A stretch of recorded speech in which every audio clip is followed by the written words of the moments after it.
Mr. Lee. Sure. Thanks a lot. On, I guess, reform and transparency, I wanted to ask you what I received an email from you, but I need to ask a more very specific question. I have been told, and I asked Mr. Feltman, and I'm asking you, that his contract was extended from March through June so that his UN pension can vest.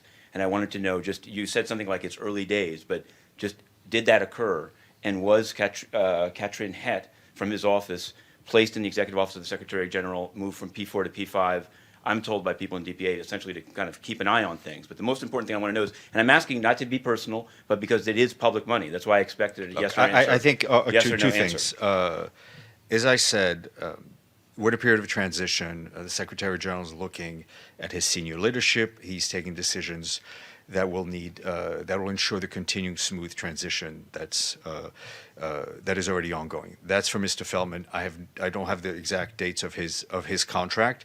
We're in a period of transition. As for the other person you mentioned, Sure. You're free to ask. I find it somewhat despicable that people use you or others to really drag people's names through the mud and insinuate things. We're in a transition period. The Secretary General's office is in the midst of changes, new staff's coming in.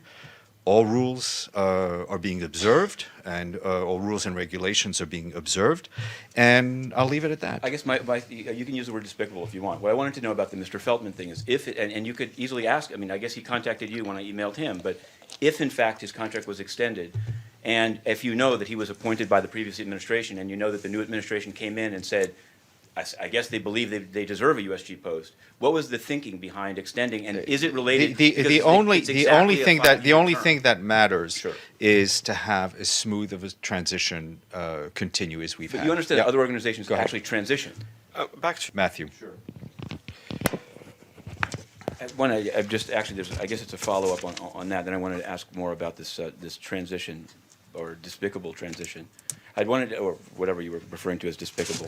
I wanted to ask you, there was a quote in a number of articles today of a spokesperson for Stefan de Mistura, Yara Sharif.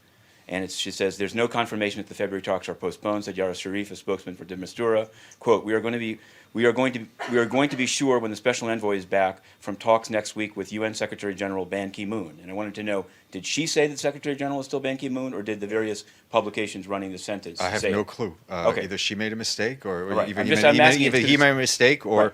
or wherever you're quoting made a mistake. It's on the theme. This is on the theme of transition, because I wanted to know, as you may know, Nikki Haley, in written responses to the Senate Foreign Relations Committee, talked about working in early days on WFP and UNICEF. And although yesterday you'd said that there's a well-established procedure as to UNDP, I wanted to know, what is the procedure for this administration at the UN of terms of replacing the heads of WFP and UNICEF?